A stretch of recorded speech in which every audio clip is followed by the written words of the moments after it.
Okay, well, as you guys can see, we already started the show. Already, this is going to be a good time. I'm so excited about this. So, again, welcome to Back and Forth TV, where the mission is simple. We just want to bring knowledge, information, and resources to inspire, enlighten, and help young men and women in the community transform their lives. Again, I'm your host, your girl, TK, and I have Mr. and Mrs. Bird in the house, Lakeisha and Anthony. Hey, hello, welcome. Thanks for having us. And as usual, we got our mimosas. This is like the official drink of the show. I forgot it last week, so y'all don't judge me, but I'm trying. But yeah, I'm excited to have you guys on the show. It's gonna be a fun time today. They're already making me laugh, y'all. It's gonna be a good day. So anyway. Our topic for the day is love in the 719. And I just thought this would be such a good way to just wrap the season and just display what Black loves looks like here in Colorado Springs. This is not something you see often, especially couples that have been together for such a long time. Yeah. So these two did not send me a bio. Black people need to do better. I do. Oh my goodness. So I'm actually just gonna let y'all introduce yourselves and just kind of where you're from, how long y'all been together, whatever you want to share. All right. You want me to go? Go. Okay, I'm Lakeisha. It's Anthony. Anthony and I started dating September 17th, 1993. Wow. Yes. Anthony and I, we attended the same high school. We lived in the same community. Not like direct neighborhood, but same community. I had a crush on Anthony when I was in 9th grade. He was in 11th grade. And it's so funny because I just like kind of divulged this information to someone. Oh, Lord, is that yours? Oh, I thought that was me. I'm like, oh my God, I'm the host and I'm being raggedy right now. You might want to put that on silent. But I had a crush on him. And my best friend was like, girl, do you know who that is? I was like, I don't care. He fine. So she was like, you too hood for him. I was like, girl, I get what I want. What you mean? Oh. You just wait. And she was like, I was like, give me a little time. Just give me a little time. It took a couple years, but I mean, we got together. It was so funny how we even got together. We were just at a football game and was chatting. Mm-hmm. And then, okay, I'll take it back. A couple weeks before that, he was on the phone with my sister and a friend of his. And she was like, I was like, who you talking to? She was like, girl, Anthony Bird and this guy named Derek. I was like, oh, tell Anthony Bird. I said, he fine. And then so she told him, I said, tell her what's up. I said, well, I got a little boyfriend. He was like, get off my phone. I was like, I got a little boyfriend. I mean, but you fine or whatever. And then we saw each other at a football game. And then he just showed up to my house. He just showed up. Oh, I'm looking like, you can't just be doing that. I got dudes. Like, come on, you can't just be doing that. But he showed up and was like, hey, what's up? And I was like, hi. And we just chatted that whole night. Mm-hmm. I mean, all night. And then he came back again. And I was like, okay, what is this? Like, it's whatever. We had so much in common. It was so crazy how we were from different backgrounds, essentially, as far as home. But we had so much in common, and it shocked me because he was not my type of dude as far as who he was. Like, he didn't drink, he didn't smoke, he didn't party, he didn't do none of that kind of stuff. And so it was just so different to actually talk with someone who wasn't high, who was intellectually sound, And I appreciate the honesty. I mean, he wasn't, where I'm from, and that's what we did back when we was young. But he just wasn't that person. It was so different to me. And I was looking like, okay, this dude, he cute. My sister was like, girl, you need to, don't play. You need to get with him because he's nice. And I'm like, okay, but he's boring. Like, he don't do none of that stuff. I was like, what do you do? He's like, I hoop. And that's it. And I was like, you want to go to party with me? He was like, no. I'm like, come on. So he went. And I was like, okay, he must like me because he's doing stuff like out of the ordinary that he don't do. He don't do house parties. He don't do hood, nothing. So he went to the house party with me. We just chilling. Everybody's like, y'all, that's your man? I'm like, yeah. And we wasn't even going together. I was like, yeah, that's my man. And everybody was laughing like, oh, y'all look good together. Then something popped off at the party. He's like, this is why I don't do this. Let's go. So we bounced and whatever. And then we just talked every day. And he kept coming to my home. And then one day I was just like, what is this? What is this? Mm-hmm. And he was like, I don't know. I'll let you know soon. I was like, all right, well, you better because I'm trying to tell you I got dudes. Oh, you are a mess. I was a mess. I was a whole mess. Like, I mean, I was a mess. And that's the tip of the iceberg. I was a whole mess. And a couple days later, he came in and he was like, I want to ask you something. I was like, what? And he took out his class ring and he said, I want you to be my girl. And I was like, for real? He's like, yeah, I want you to wear this. And I'm like, okay. Now, mind you, he's a freshman in college at this time. And I'm a junior in high school. And so I went to school and told my friends, like, guess who I'm talking to? She was like, who? I'm like, Anthony Burke. She's like, you be lying, girl. I said, when have I been? Girl, you know I don't lie. Girl, so I told him, so the next day he came to my house again after practice, and his mom was looking like, he just been mysterious. Where is he? Like, this boy just ain't been coming home. Where, he got bit by the ghetto bug. But anyway, so I said, come up to the school, because we went to the same high school. And he came up there, and we were talking, and she was looking, and she was looking at me like, what? I was like, I told you. And then she's like, Burr, y'all go together? He's like, yep. And she was just looking at me like, I was like, oh, she be hating. Oh, hater. She be hating. Nah, hater. she's still one of my best friends to this day. So, she was just looking at me like, okay, because she had liked his friend, but we ain't going to go into that. But, yeah. So I snagged him, and that was it. It was on from there. I snagged him, girl. Like, and it was no manipulation. It was nothing. It was just like, he got to know me. He was so interested in me as a person. He wasn't asking me for what the little boys be asking for. No sex, no nothing. He just really wanted to get to know me as a person. He was interested in so many like levels. And I'm looking like, I ain't never had nobody like really come at me like this. And when I dated, I wasn't a sexually active person anyway. But I always had my own little scheme of motives when I dated certain people. But like, he was just so honest and legit. And I told my mom, was like, I like him. She said, I know, because you be at home every day. Because I was in the streets all the time. Like, I was gone. When I go to school, you didn't see me till about 10, 11 at night. I was gone. She was like, yeah, I know you like him because you're home every day. And so, I mean, it just kind of took off from there. Like, and then things just happened. Dun, dun, dun. We'll get there, y'all. I know, right? And then let me add to that, because I don't think you put in there that this all happened in Oakland, California. Yeah. So, that makes sense. Yeah, from going to Oakland. parties, house parties and stuff like that was not cool unless you knew somebody. And, back then it was West Oakland. So, we from the West. She lived in a Morehouse. So, Acorn, those are all projects. So 3 blocks away, I stayed on Martin Luther King. But, I played basketball. So you either banged or you played ball.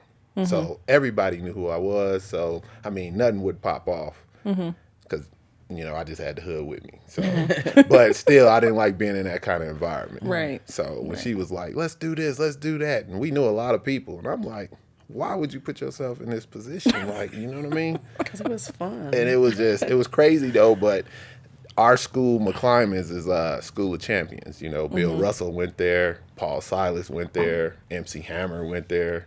So it was a lot of celebrities. So, yeah, it was just that's what it was. So when I met her, she was wild. I used to call her evil, because she was just on the go, constantly on the go. And I used to sit there and tell her like, why you just like so active? Like just sit still sometimes. Like enjoy life, just chill. That's not how ladies act, and she was like, well, what kind of dude are you? Like, you're not normal, Came in and tamed her really quick. He really did. He did. Yeah, so she would tell me all the time, like, you're not real. And I used to be like, who you been dealing with? Like, it was just two sides. I was used to seeing one side, she was used to seeing the other side, and we both didn't see it until we got together. But it was tough in the beginning. But it was something that, I loved her from day one. Like I said, I used to go by her African class and just do these little African dances and stuff like that. And then there was potential. And I thought together we can be great, and we had some bumps and we had some bruises. People was like, man, don't mess with her, bro. You get way better than that, bro. She hood. Like, she gonna get you shot. She gonna get you robbed. And it was crazy. One guy said you're gonna have to like throw fists with her and all this because yeah, she was out there. Haters. She was out there. It was a clear and conscious observation of my behavior. Like, I will fight a dude. When we first met, he broke up a fight that I was in, and he was like, "You too cute to be fight." I'm like, "I'm blankety blank. Get your hands off me!" Like, I mean, he was looking at me like, "This girl is wild." That's our first initial meeting. I was in 9th grade, he's 11th grade, and he broke up a fight that I was in. And he was just looking at me like, "This girl is crazy." I'm like, I thought you knew. Like, get your hands off me. I was Word just on the street. And the funny thing is, like, I don't know. He just took time to get to know me. Like, I was a very angry person because of home situations. It wasn't because naturally I'm just a mean person. Life had dealt me so many different things that it was just like I always was on the defense. Always feeling like I had to protect myself, and that's the environment I grew up in. And so, by the time I got to him, he's looking at me like, "What is the problem?" And then he started figuring those things out, and so he started providing outlets for me. Literally, like, just come sit at my house, and I would literally go to his house and fall asleep because it was so peaceful. Like, in his floor. His mom's like, what is wrong with this girl? She's sleeping on our carpet. He was like, Keish, get up so you can go home. I'm like, I don't want to. Because I knew what I was going back to. So it was just crazy. But yeah. That was me this time. I'm looking like I silenced mine. I know I did. Because, honey, let me tell you, because my phone will be popping. Okay? Like, the least you could have did is mute your phone. So... But yeah, like, so. Well, that's awesome. I think what is unique about you guys' story is that you guys met in high school and you're still together. And a lot of people who get together in high school, they get married and have kids or whatever, they usually end up breaking up by like 24, 25, 26. They do. So I just kind of want to know, what did you guys do to keep this thing going after high school? Well, as you can see, you know, we both funny, we both crazy, and I think that's what drives it. But ultimately is love. Like, I mean, a lot of people use that word, but I don't think they really understand what love really means. And love is not, I just love you because everything is going fine. You know, love is when things is not going good, right. when I'm not at my best. You know, when I'm not doing the laundry, when I'm not doing the chores that you don't like to do, do you still love me? That's what love is watching somebody struggle and help them out of it.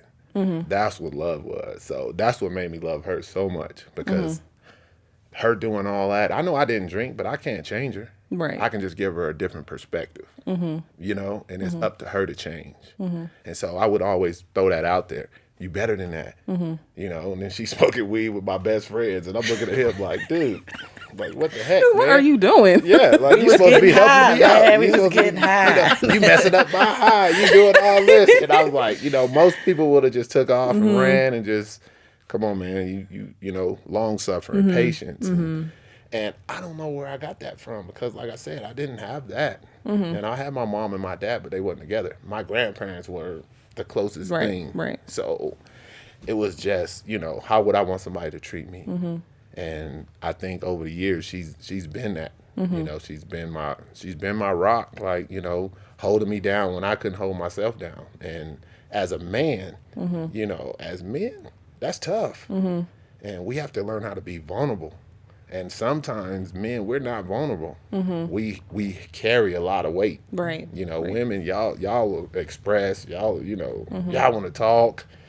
You know, we like, yeah, you hear me? Yeah.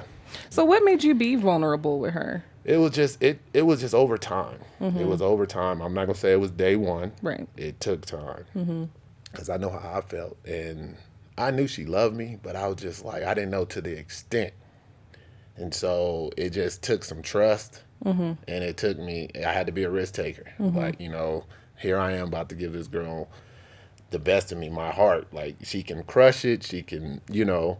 And so I just, you know, I just opened up, and she was there. And then once I saw that, I was like, yeah, now the rest is history now. Like, you know, there's nothing you can do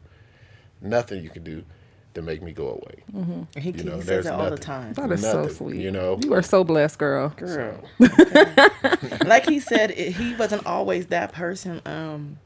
It's so funny because when we first got together, he was like my knight in shining armor, like real talk. And I'm not saying that to be like, you know, cliche or nothing like that. He really was. Like, the situation I was in, he literally plucked me out of it. And so we were teen parents. We got pregnant. We ended up getting pregnant. I dated him September. By May, we were pregnant. I was scared. Anthony was on his way to big basketball, like, explorations. And me getting pregnant was like, it threw a wrench. His coach wasn't happy. Some of his family wasn't happy. I was scared because I knew who he was, and I knew who he wanted to be. And I did not want to be the reason that he does not get to this point in life. And so when I found out I was pregnant, I wasn't going to tell him. My mom's like, you need to tell him. I'm like, this man has dreams and goals. This is going to stop him. I know it. And she was like, no, it's not. And I said, okay. So I brought him to the high school. Oh, he came to pick me up because now he's coming to pick me up every now and then when he gets out of practice early from college. And so he was like, man, I was hooping, telling me all this hoop stuff, and I just listened to him. And I was like, oh, I got something to tell you. He was like, oh, you could tell me anything. I was like, I know, but you need to sit down. He was like, no, I don't. I was like, yes, you do. He's like, well, I said, because I'm pregnant. He said, oh, I need to sit down. I was like, I was trying to tell you to sit down because, like, this is some information. I'm looking like, so what you want me to do? I'm like, look, I mean, I was straight up with him, honest. I was like, what you want me to do? I will go away. Like, you go do you. Just give me them magic 9 numbers. So when the baby's born and you make it, then I can get child support. I really was thinking like this. Right. He looked at me, he said, no, He was like, no, ma'am, that's not going to happen. Right. He said, I love you. He's like, I love you. And he's like, and if we have a child, I'm going to love that child and I'm going to be present. And I was like, but he said, man, you heard what I said. I said, okay. I said, well, you better tell your mom. He said, okay. He didn't tell his mama. How about the little neighborhood girl? His mom used to work at a local elementary school. And my little sister's best friend was like, Miss Bird. She was like, what? I didn't know Anthony and Keisha be doing it. And she was like, doing what? Mr. Bird. No, you know you need to do better. Well, you have to understand the relationship him and his mother have is like a total respect level. Like, I've never seen nobody respect their mama the way this man respects his mama. Like, he don't talk back to her. I'm like, bro, say something. He was like, I was looking like she was wrong. He like, no. No. And I'm like, okay, I get it. Leave that alone. That ain't yours to touch. But anyways, he was so not afraid, but he respected her so much that he did not want to bring disappointment to her. And so the little girl was like, yeah, I know they be doing that. She said, do what? Do whatever it takes to get a baby. And she was like, what? And so she had divulged to me, my mother-in-law told me, she said, weeks before that, he kept coming to me, asking me, like, when he had a cousin that had a teen pregnancy. He was like, how did her mama feel when she got pregnant? And she goes, why, is Keisha pregnant? And he was like, no, I just want to know. She was like, okay. And now he's taking extra plates of food from the house, bringing it over. She's like, what are you doing? I'm just taking Keisha some food. She looked like, why are you doing this? And he was like, because she might be hungry. She's like, okay. So he trying to make sure, because of my situation at home, he want to make sure the baby's eating, I'm eating. And, he just neither of us knew what we were getting into. Neither one of us. And so we had this little journal that we used to keep, and we still have it to this day. We used to just write little things to each other and try to, we at the time we didn't understand that we were communicating, but we were just putting our thoughts down about the pregnancy, what we were going, how we were going to go forward, how we were going to be with each other no matter what. And then his mom found out, and she called us both over, and she was just like, look, what is the plan? What is the plan? And so he was like, I love her and I want us to have the baby. She said, okay, then I'll support you, but you're not quitting school. I said, oh, no, ma'am, I ain't quitting school. Like, there ain't no dummies over here. And then months after, I ended up moving in with them. As an 11th grader in high school, I moved in with my boyfriend. Oh, how did that go?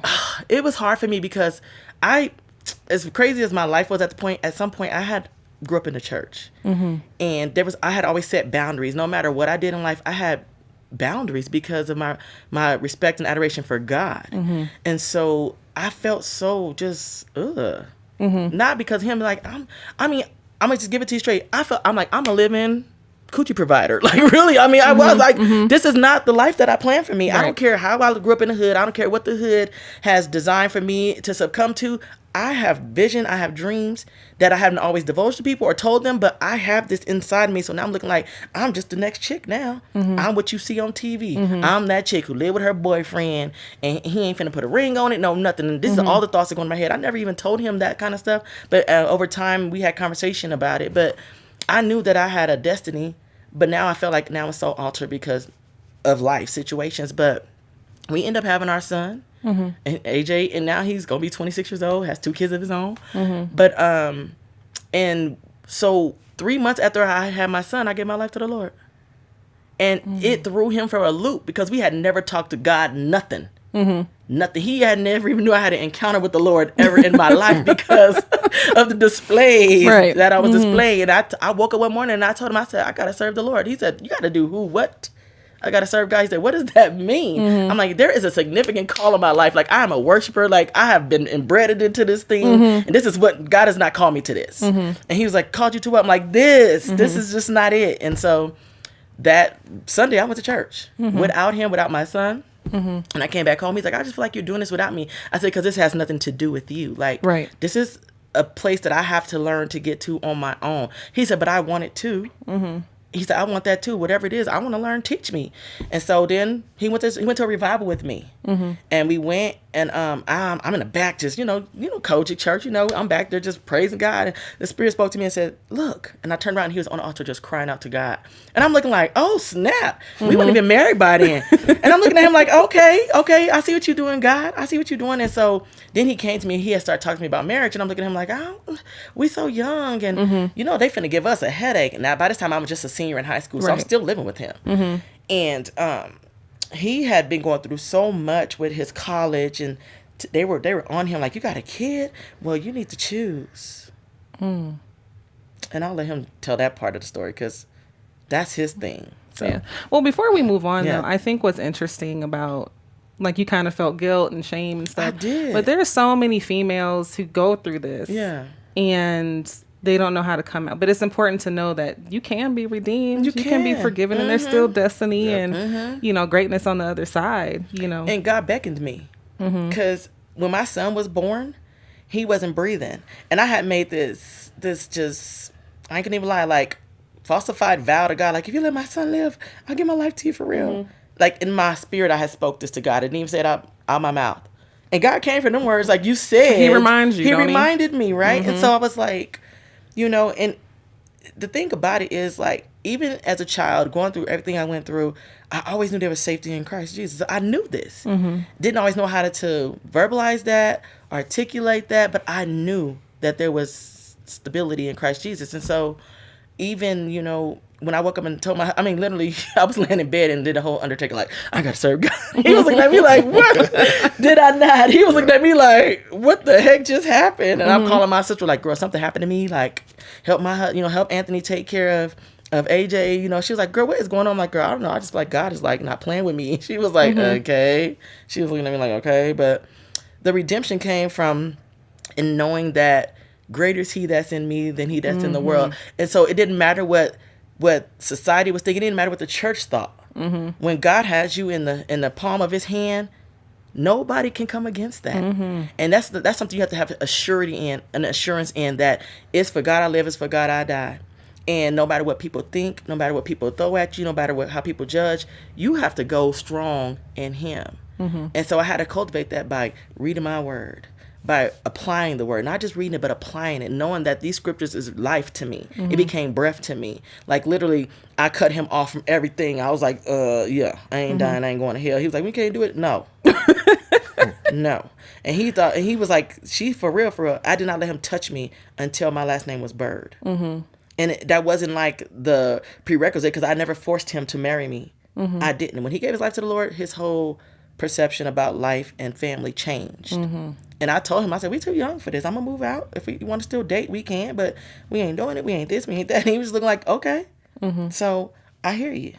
I like what you said, how, like, it's not about you. Like, this is my walk. And some people think, when you get married, it's just it's the other person. You still have to be yourself and be an individual, and because your happiness, I don't believe, can come from another person. No. It has to come from somewhere. Within, So, I'm glad to hear that.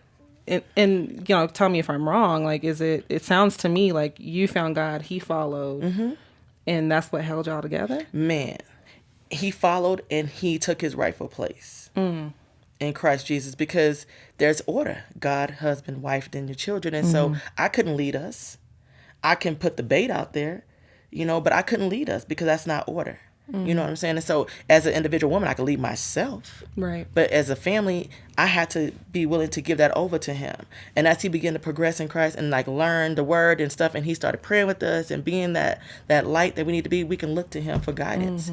Because people think they laugh so funny, like, you're so submissive, but you're so strong at the same time. I'm like, because in my strength, I could be submissive. I know who I am. Me giving over submission to him as he let God lead him doesn't make me a weak woman. That shows my sign of strength and independence. You know what I'm saying? So, and it ain't always been to the point, I just listen to him. No, girl, I'm very opinionated. And I'm very confrontational. If I believe something, I'm speaking on it. And he knows this. And so he be like, I don't have time for this today. Like, go fry the fish, because we're not doing this. And so he just learned how to deal with that. But it comes to that point of being able to be an individual while being married to somebody. And I remember when I've had some of these revelations of, hey, I like being your wife. I like being the kid's mama. But guess what? This about me. And he didn't always know how to take that, because I don't know if I articulated clearly of what my direction, or if it made him feel like I'm doing me and you over here. No, it was like I have to take time for me, because if I don't, then you will lose yourself. And I was a person who had found himself in Christ, and it's like, and I'm not going to lose myself, because that's a trick of the enemy to make you think you don't know who you are, and keep you on this circle of eternity of always wondering and guessing if. No, once God reveals his desires for you and your desires, your heart coupled with his, that's the fullness and totality of you as a woman. And so that doesn't take away from me being his wife. I enjoy being Anthony's wife more than anything in this world. My relationship with God first, and I love being this man's wife. I love being my kid's mother. Everything else is secondary. My career, all that's secondary. That's fulfillment. Right. But my happiness is in my decision to be all that I could be for them. Period. Then everything else after that is for me. Does that make sense? Yeah. So it's for me. And so once you realize that, and I've been lucky to realize this in my early 20s. Because when I tell you, me and him went through a very strong crises. And it was in that point I really developed a stronger relationship with God. Not religion, relationship. I had to go from religion to relationship. And it was in them 90 days, I fell on my face before God. I said, you teach me your ways, you teach me your word. I don't want nobody's philosophy. I hear the preacher, but I need you to speak directly to my spirit. Because if you don't, I'm going to mess this up. I'm going to mess it up. And I told him, teach me how to love Anthony. Whatever he needs, show me. I don't even want the church mother's philosophy, because she's going to give me her last emotional heart status. And I don't need that. I need like this word that's pure and unfiltered. And so he began to show me in the scriptures how to love him, how to respect him. Ephesians 5, this is what the Bible says, and it's not directly the scriptures in order, but I'm going to tell you, there's some very things that God he spoke to us clearly. He said, husbands, love your wife. He said, wives, respect your husband. He never told us to love them because he knew that wouldn't be an issue. Respect would always be an issue. Why? Because we were taught to respect people based on what they do and not who they are. I had to learn respect my husband because he's my husband. And everything else he does is secondary. First of all, you can respect me because you're the man of this house. So I respect you. I respect your stance. I respect your deity as the head of this home. When I changed that perspective, I said, God, my prayer was, God, give me a new respect for him. I need a new respect for this man. Show me how to respect him the way you want me to respect him. Because love is going to be easy. I'm always going to love him. But respect is always, as people, we do it based on what people do and not who they are. That's a mistake we make, especially with our husbands. But we're taught like that. Don't have to respect nobody that don't respect you. Respect is always in order. It is. Ladies, y'all hear that prayer? I'm telling you, respect is always in order. And so, because I found out respect is where Anthony's vulnerability lie. His ability to be confident in me as his support system. His peace is there. Am I wrong? No, you're right. And so all of that, when I started respecting him the way he needed to be respected, he was open to me. He can cry to me. Literally, he laid in my lap and cried. And that is the most strongest thing ever. If your husband ain't crying, he dangerous. Because as a child, crying is communication of a child. And once you take that away from a man, he don't know how to communicate with you. So if you're raising sons, let them cry. Because they're trying to communicate with you.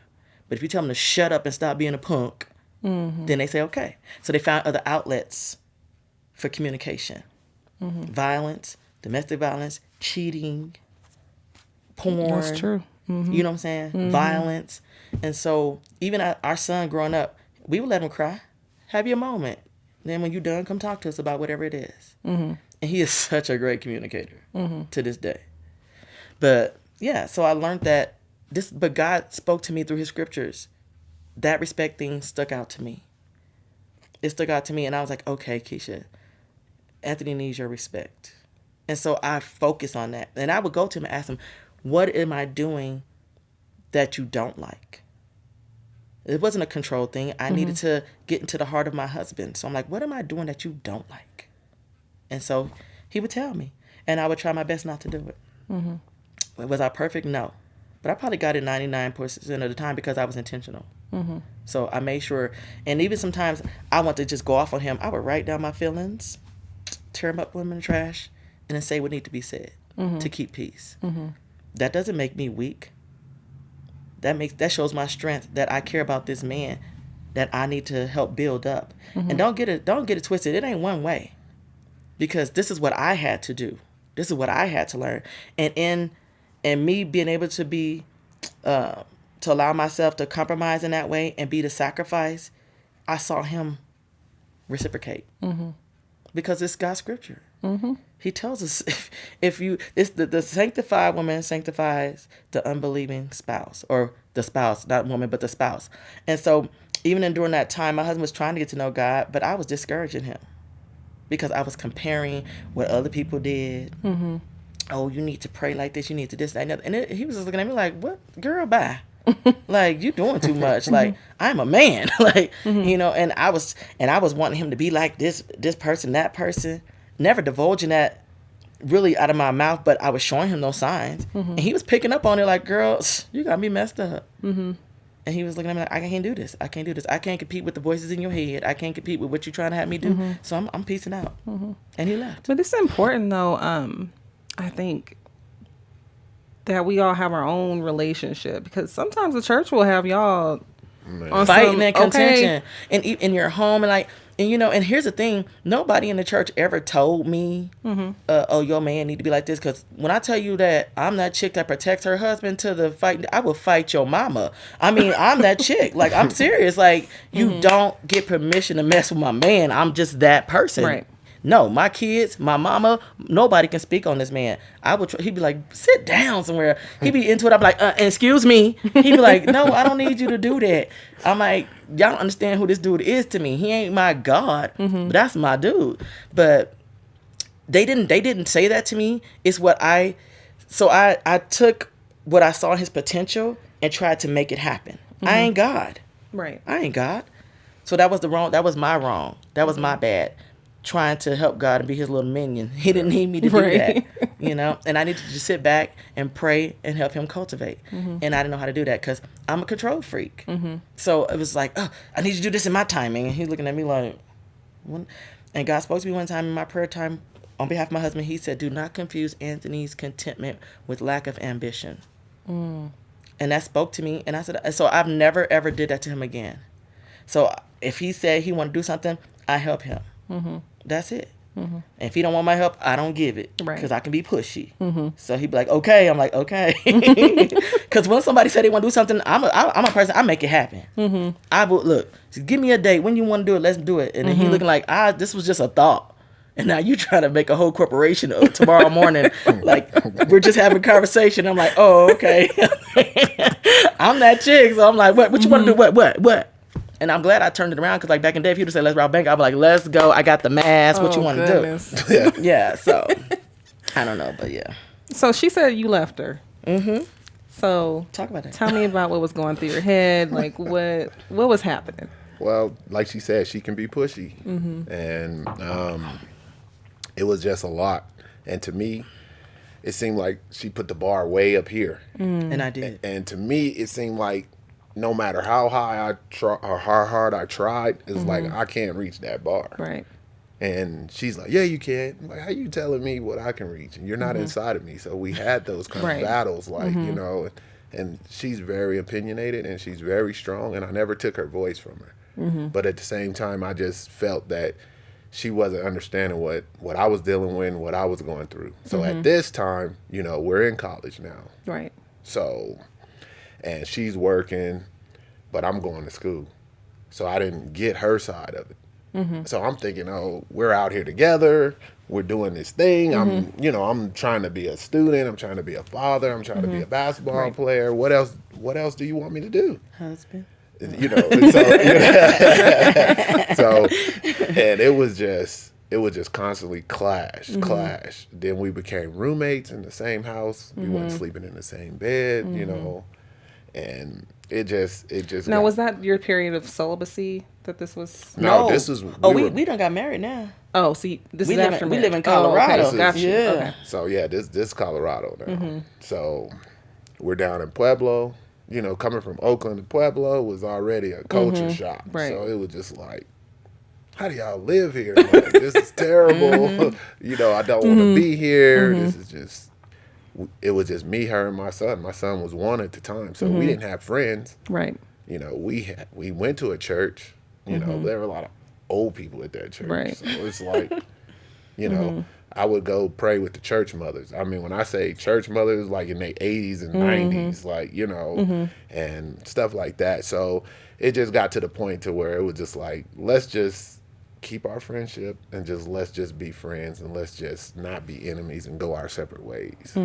And it had got to that point, and then it got to the point where I just moved with my friend, even though I didn't want to. It was a big front, but it was just like, you know, You want to let her know. Yeah, he wants. yeah. I was like, you know, she gonna He could be need me. gone in a She minute, gonna okay? need me. So, you know, I moved, but I kept my key. I was not giving up my key, so I was just like, you know, let's see how this worked.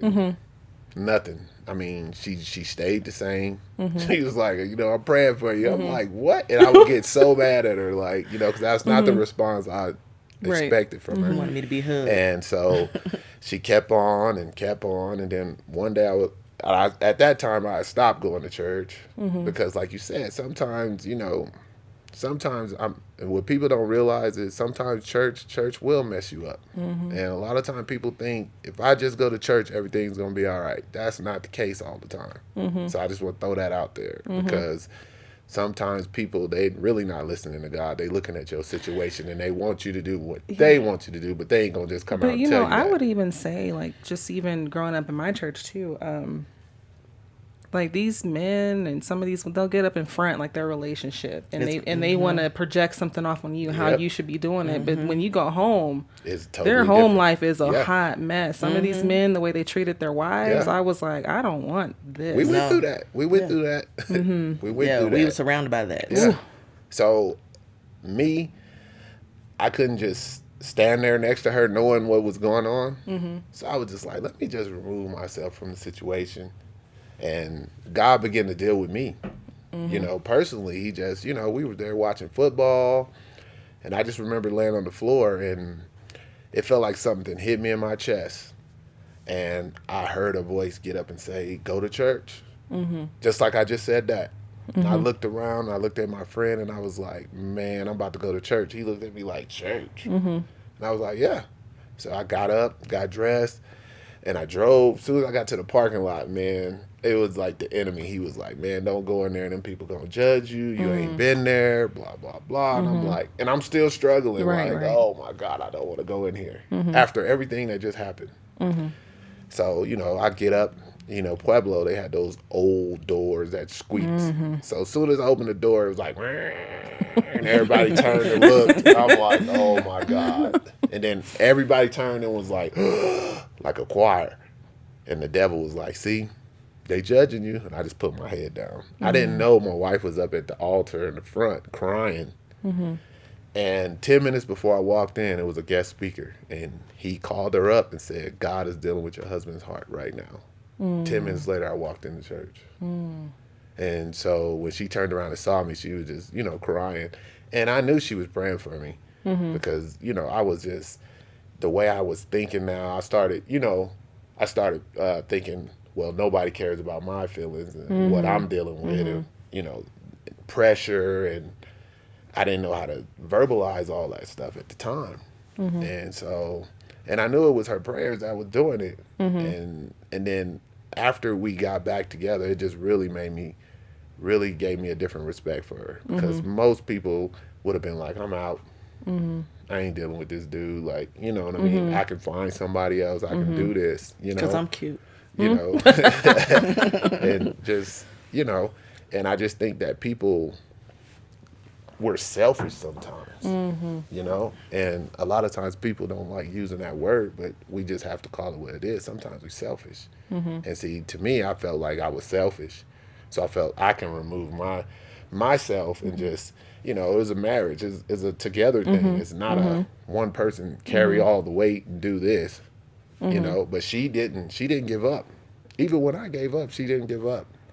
And so to me, that made me like love her even more. Right. Like, you know, so now I'm at that place, like we say now, like if something happened with her, what if she wouldn't have been there in that position and she wanted to give up, then we wouldn't be sitting here talking to you right now.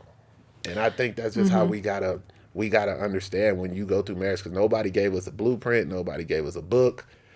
And it was hard. We went through some hard stuff. You know, we can write a movie and we ain't even really touch the iceberg of everything that's going on. So we just trying to summarize, like we just jumping all over the place We right really now. are. You know what I'm saying? Yeah. And I mean, she wrote a book. That's why I'm wearing her shirt exclusively for women. You know, Pause, plug. So you got a book? Yes. Tell us about the book. Well, my book is called Exclusively for Wives, from a wife's perspective.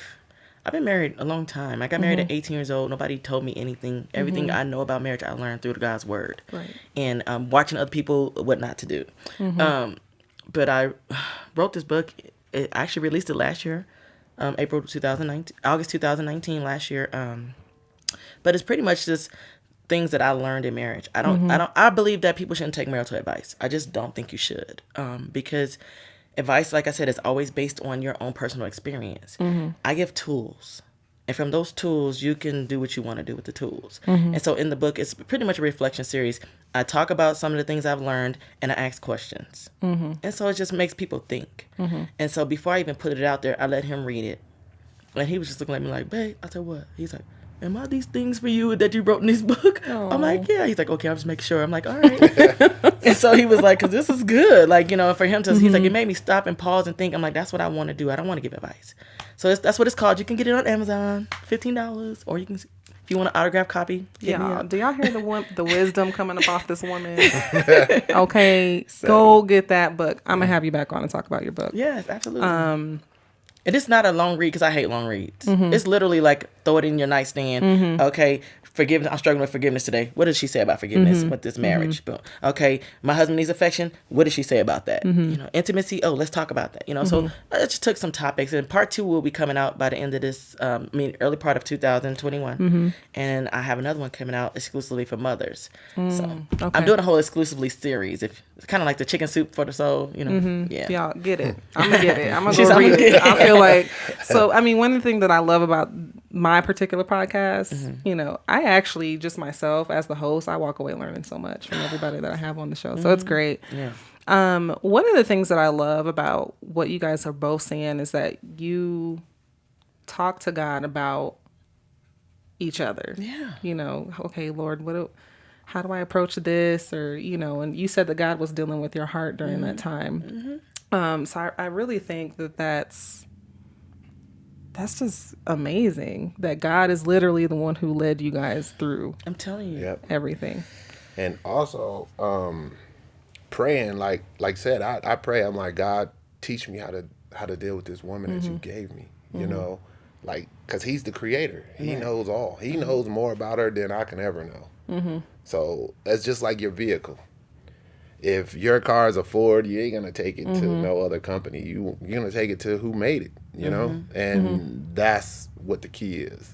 And growing up, when I was little, I used to sit there and pray for my wife when I was young, like maybe 7 or 8. I don't know why. Oh, wow. You know, and I just every night I was like, Lord, I just pray for my wife, whoever she is. And I just sit there and think about stuff like that. And just now, when you sit here and you see that, now we got a son, now we have a daughter, now we have grandkids. And, you know, and my son, he out there, you know, kids are kids. He's doing his thing, and I'm looking at him like, dude, what are you doing? You know, he would come to me, Dad, you such a great example. You such this. He out there wilding out. Like they're doing the opposite. Yeah.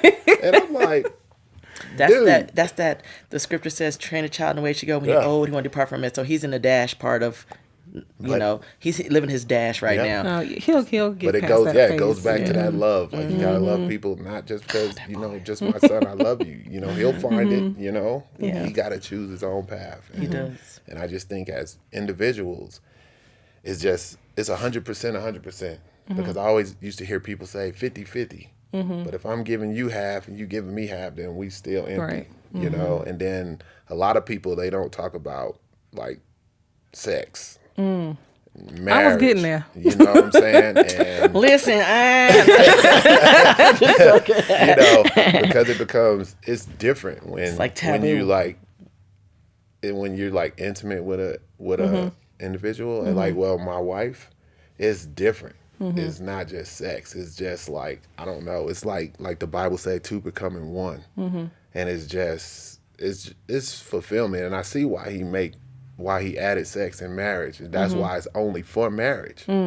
Because when two become one, it's just, I don't even know how to explain it, but it's just, but people that's going out there doing this, they wonder why they just so entangled with Right. everybody else. And then you run across that scripture, the man had all them demons in him. It said, we're legion for we're many. So there's a lot of people walking around with so many legions of people connected to them that they don't even know.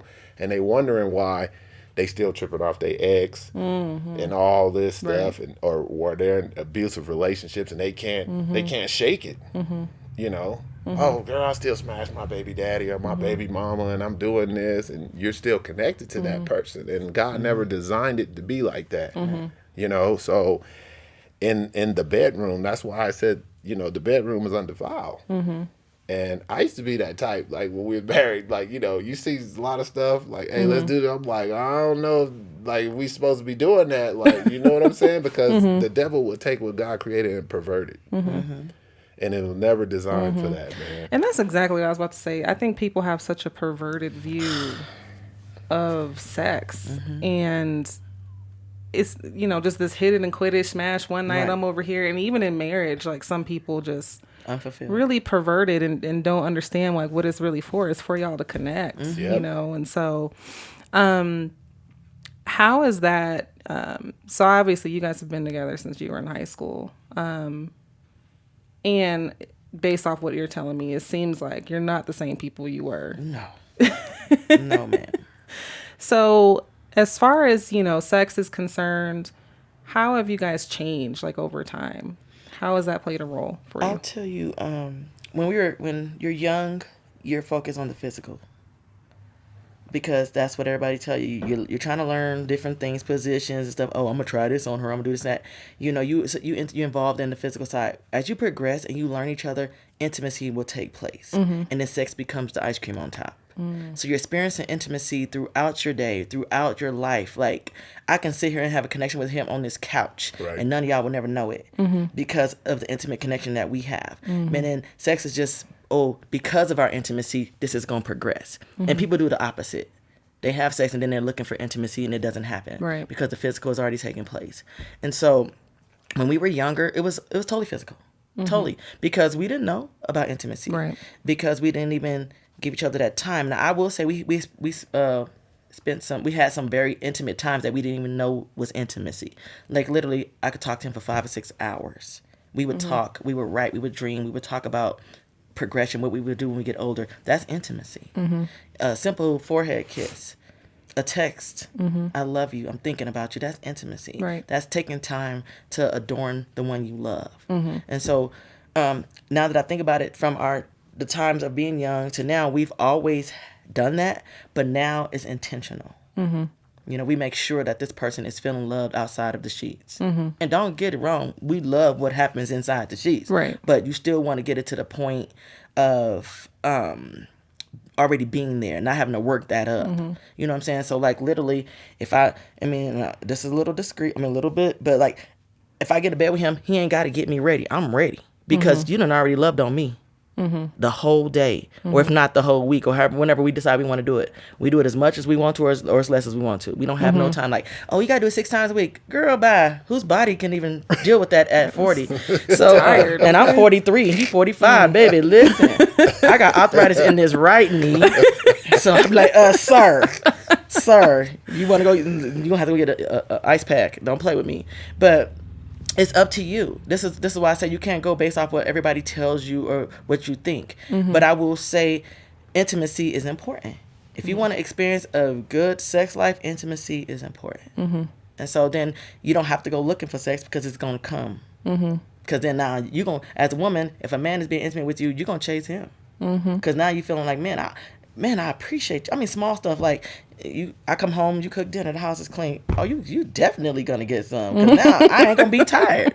You know, I ain't gotta come home and cook and clean. You already got that out the way. You know what I'm saying? So it's just stuff like that. And like, to me, that's intimate because he knew like, man, she worked later than I did today. So if she worked later than I did today, why she got to come home and do this stuff? Right. If I'm home early, why I can't take care of it? And again, back to those gender roles you were talking about Yeah. earlier. Exactly. So he don't, you know, and he didn't always cook.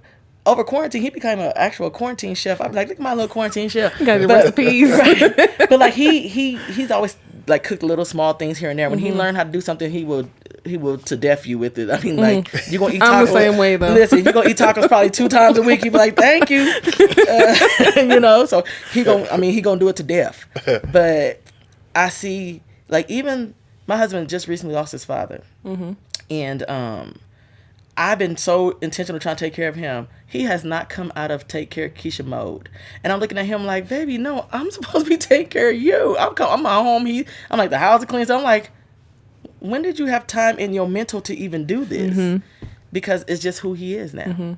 He's like, I'm all things Keisha. I'm all things Anthony. So you get to that point. And so it is important.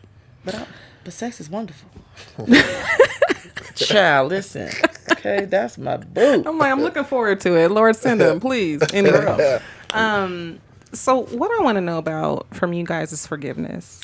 Yes. I just, you know, I think probably from seeing my parents, you know, I got to see the good, bad, and the ugly. You know, them argue. I got to see them love each other. And so, but one thing I always saw them is, you know, forgive each other, but not just forgiving, but like letting go of that thing. Like, let's not keep bringing this up, you know? So, you know, tell me about that and how that plays a role in your relationship and whatever you want to share. We've had some big things happen. You want to talk about it? What are you talking about? I'll talk about it. So when my husband and I, when we split up, we both tried to go into other relationships. Entanglements, as they like to call them now these days. But we both tried to pursue other relationships because when we split up, we were done. Like, we went, filed for divorce. The mediator was like, so what is the reason y'all in divorce? She looked and she said, no abandonment, no abuse. What are you in divorce? I was like, he don't like me, I don't like him. She said, these aren't grounds for divorce, honey. Like, you got to come up with something. Like, give it some time. She was like, and go see a mediator or something, and then come back with a real reason. Because, like, I can't even file these papers because you don't have nothing here. You can't just get a divorce because you want a divorce. Like, you have to have a reason. And I'm looking at her like, I don't like him. So we both was like, whatever, you do you, I'm gonna do me. And so that's when it got to the point of, until I had my experience with God. But like, this went on for like a month or so. He was trying to mess around with somebody, I was trying to mess around with somebody. And this is not the reason our relationship broke up. It's because we just couldn't communicate. Our relationship was built on communication, and here we are, we can't communicate. I think it was because of the transition we were experiencing. Like, I was feeling alone, and he got me out here in no man's land with these weird people. Everything I did was wrong. Like, you know, and then I'm the only black wife. Yeah. Everybody black got a different race wife. So I don't get along with none of these chicks because I'm loud, I'm abrasive. And they can't understand Girl, it. I'm very assertive. Like, I don't look, the truth is the truth is the truth is the truth. And that's just it. And so, you know, I was looking at my husband like, I don't like these people. You don't like nobody. Oh my God. You left Give him a chance. Yeah, you know? You left the hood. Leave it back there. I'm like, I always had a hood in my pocket. Don't get it twisted. Like, you know, he was looking at me like, something wrong with you. Like, you already knew I was crazy when you married me. He was like, that's the problem now. So anyway, we broke up. He came home and he's like, I'm tired of you. You crazy. I'm done. I was like, whatever, you ain't gonna be done with me. Yep. When he came home, I came home, all his stuff was gone, even the little plaques and trophies. I said, oh, he done. He took his plaques. He was for real. And he took his trophies. I'm like, oh, he done. And so anyway, we both tried to be with other people. So me, I couldn't go to the point of sex. He did.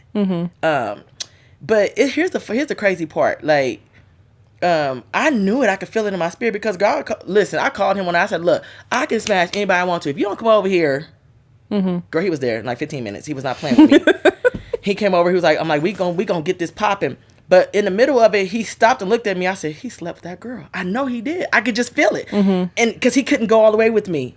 Because he has a conscience and he's a good person. Like he totally was like not the person who's gonna cheat on anybody. Anthony could have. He was so popular in high school. Like girls was just like, can I go down on you? Can I do this? Can I do that? And he looking like, no, that's not who I am. God, stop. You know. But anyways, he could have. But he went all the way. I didn't. So he felt bad about it. And so I could tell that he had done it, whatever. So then he ended up leaving. And I was like, oh, we got to have this conversation one day. So he came over one night. We were just talking. And then I was looking at him. He just started crying. I was like, what's wrong? I was like, I know what you did. And he could never say it. He just could not bring himself to be like, I went this far with this person or whatever. And I'm like, now she gonna be in love because I already know when you put it on, man. I already know. I'm like, I hope you didn't. I'm like, I hope you didn't give her what you be giving me, boy, because it's over. Like she gonna be stalking you and everything. You know? I'm gonna have to fight her. I'm gonna have to like bust her up, like, because I already know what you can do. And so, but then nope, they didn't have an intimate connection. But anyways, so I wanted to be mad at him. I wanted to punch him in the face and all that. Like, man, like you still married to me. Even though we separated legally, I think that's the only reason. I mean, I'm gonna be honest with myself. I think that's the only reason I was able to be like, okay, yeah, we can still work through this. Had he been laying in my bed and we were supposed to be cool and he went out and cheated, we're done. Period. That's just my rule. I have 3 rules: don't hit me, don't disrespect me, don't cheat on me. Other than that, I could deal with you being a crackhead and everything else. I could deal. I could deal. I'm gonna get you some rehab. We gonna work this thing out. But we were talking one day. He was like, what's the ultimate thing? What will make you just leave me alone? I said, go sleep with people. He's like, okay, got it. I'm going to do that. I'm like, whatever. You would never do that. And he did. And then so he knew he did. And he just couldn't face me. He was like, he was crying. So I hugged him. And I was mad at myself. He left the house. And I'm over here like, I can't believe I just hugged this fool. I should have punched him in the face. Like, what the heck? That's the love of God, though. Girl, I was so mad because I'm like, the love of God saved your behind. I was saying other words. This could have went way I said left. a whole lot of other words. I was mad at myself. I'm at the house like, I could have just really like, and he ain't no punk or nothing, but he would have been like, quit trying to hit me. What's wrong with you? Like, you crazy, But I was like mad at myself. But then so then I went to church that time. And then that's when we got back together with everything.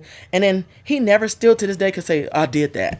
He just never could. And like, for me, I had to forgive that. But here's the thing. It still bothered me because I had not given myself over to nobody else since 16 years old. This has been the only dang-a-lang. And so anyways, when he went to Iraq after our daughter was born, and I was praying for him, and God said, you got to release him. And God showed me him beating himself up constantly because he did something he said he would never do. He come from that. He would never do it.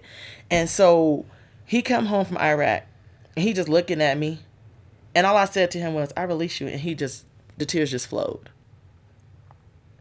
I said, I release you.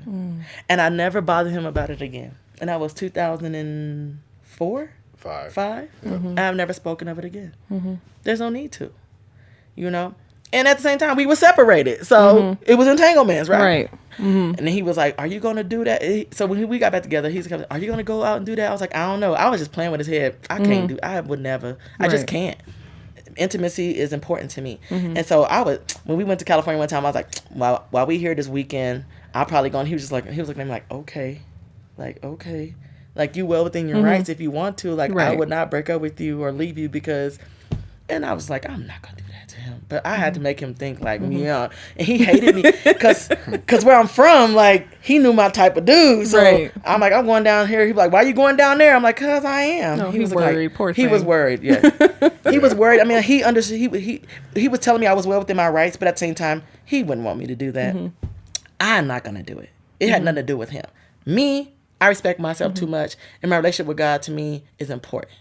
So that's why I didn't do it. But you can't do that tit for tat stuff either. No, you like can't. You cheat, so I'm gonna just go do exactly, it too. right. And to me, that was like one of the worst decisions in my life that I ever made. Because she told me, if you cheat, I'm gonna leave you. Because We I didn't meant like that. each other. So I'm thinking, okay, we don't have grounds. Now she's going to leave. So when I did it, I'm sitting there thinking like, oh man, I just messed my marriage up. Because I was like, I don't want her to leave, but if I do this, she going to just leave me alone. Because I used to say crazy stuff to her. Like, I hate you. I should have never married you.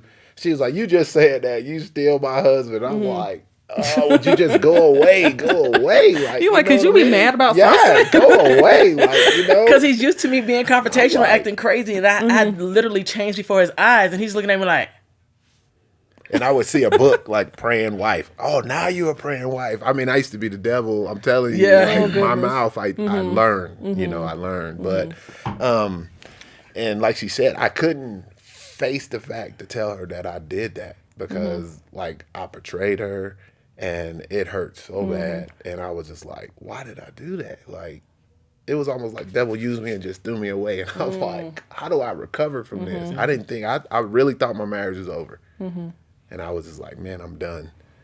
And But again, that's like letting the devil talk to your head and Yeah. feel, you know, It because just- he been had you throwing away something that because wouldn't I even got had his no attention. desire to do none of that at all. That's what she said. She would leave me, and she wouldn't leave me alone. So I'm like, oh, she's gonna leave me now. But then when reality hit, I'm like, oh, I don't want this to end. So when she sat there, and I used to just beat myself up, man. Why did you do that? Why did you do that? Why did you do that? Okay, pause for the cause. Kevin, I thought you muted this. Facebook. I don't know. It unmuted itself. Remember Trey? Continue. I'm sorry. Yeah.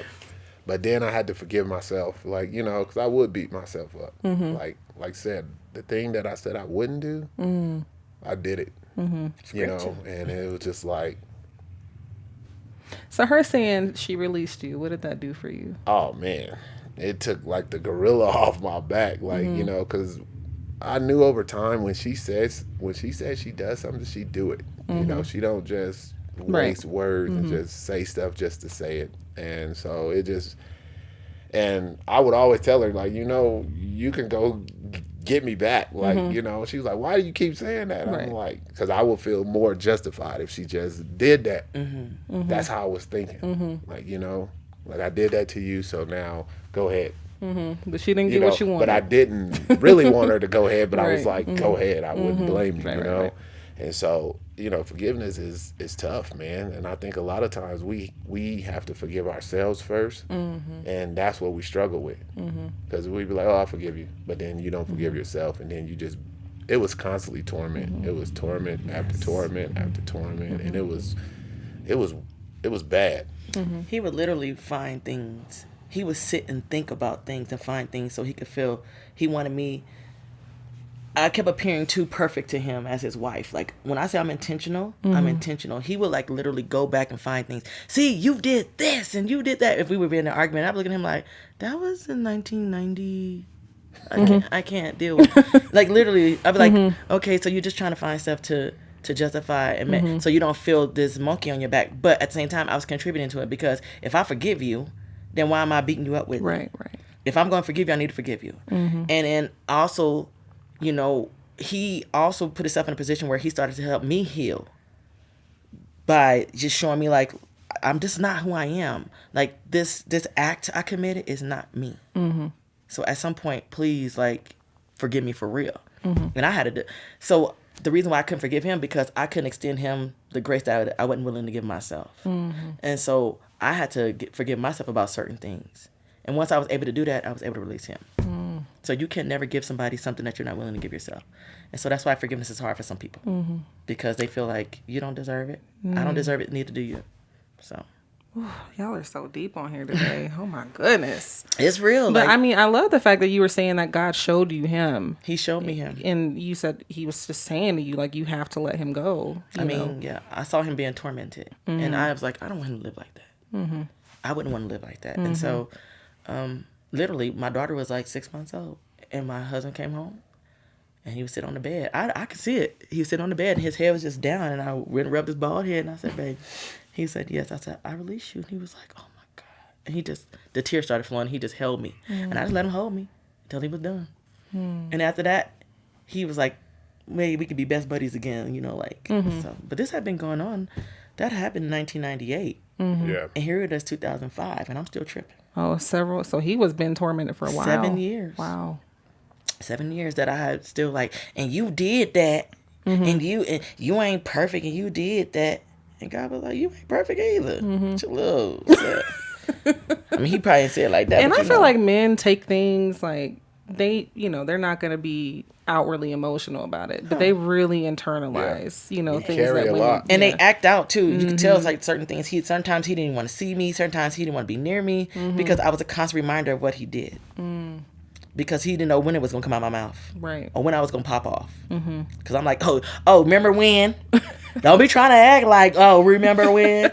And he's like, this is why I didn't want to come back. And then you can go.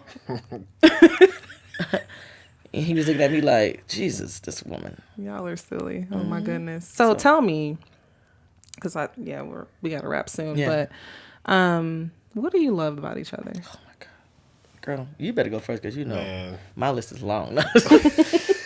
I'm only gonna do like a couple things though. Well, I love her honesty. You know what I'm saying? She's very honest. She's very caring. I love our friendship, man. That's the key. Like, we've been friends through this whole thing, and I love like being silly with her. We have our moments. We laugh, we cry, we love. We argue. Yeah, we argue, but it's healthy argument. Right. Now. Yeah, it's not. You know what I that, mean? yeah. And we have healthy conflict, so it's not like what we used to. I think I grew on her. She's really grown on me, and so when we argue, I know it's not this bonfire thing that's about to just take off and be like, but it's just now. It's just because I know her heart towards me, so I know she's not gonna say anything to just try to really put me down or boost my ego. We don't do stuff like that. We tell each other the truth. When I'm not being, what I'm supposed to be, she tell me. When she's not being who she's supposed to be, I tell her. So I think the honesty, and her personality, and then I love her looks. Like, I just love every part of her. So I cute. love, and, so I love every part of her. So I love the grace that he extends to people. Everybody gets a chance with him. I'm not that person, and I'm striving to be kind of something sort of like that. He finds the good in everybody. And me, once you do something, it's just like you're cut off like a split end. I don't need it. I love the way he loves our kids. I love the way he loves me. And I love that he's intentional towards me. And I love that if I say I need something, he tries to do it. Even if it's something that's far-fetched, because I'm pretty far-fetched sometimes. But, and I love our friendship. Like, when the passion is not there, we are friends. And, because passion is what dies and goes, not love. People get that so mixed up. So love, I don't believe in falling in and out of love. Either you love me or you don't. Passion is what dies. And that's what you have to work at. And people missing it all the time. Losing the love of their life because the passion's not there today. I just don't feel that way about you no more. Love is not a feeling. It's a decision you make daily. So. Oh, you're so sweet. Oh, my goodness. All right. So before we wrap, everybody knows on this podcast, I like to put on people who are doing positive things in the community and if they have businesses. And so tell me a little bit about what you do. You have the basketball camp and all that stuff. I do Dimensions basketball training. So you can find me on Facebook and Instagram. It's Dimensions Basketball Training, LLC. And then I also coach high school basketball. Yeah, I see that. So, I know them because my brother, my little brother, he used to play basketball and he was the coach. And so I got to know them a little bit and hollering at them games. I'm ratchet at the games. Oh, me too. So ratchet. I'm like, oh, especially when they lost. I walk out with a headache from yelling so much. And my daughter got 3 more years and I will be yelling. So. And so wait, so the basketball camp, where can people go to enroll and stuff? Like if they can just go online. So if you go on Instagram and Facebook, just like the page, especially on Facebook, and all the updates. Okay.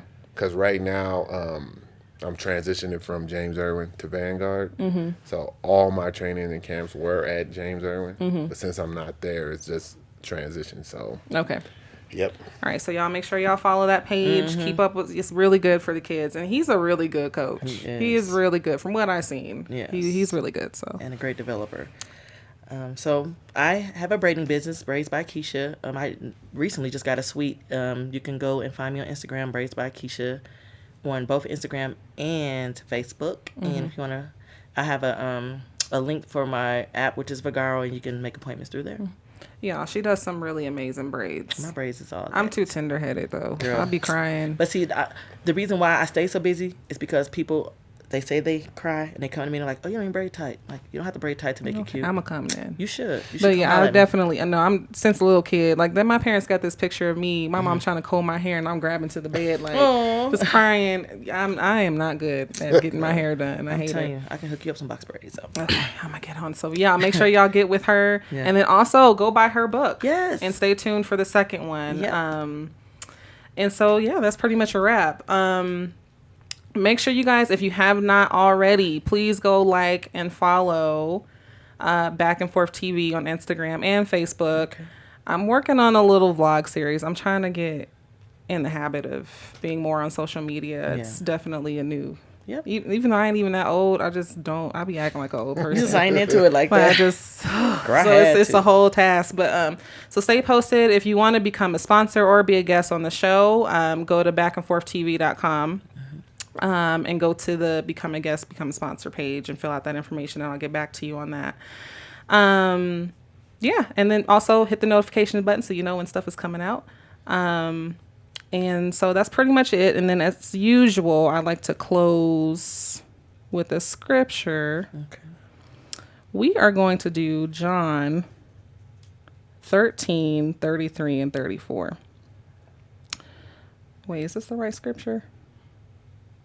No, 34 and 35. A new commandment I give unto you, that ye love one another, as I have loved you, that ye also love one another. By this shall all men know that ye are disciples, if ye have love to one another. Amen. Amen. And that's the end. I'll see y'all next week.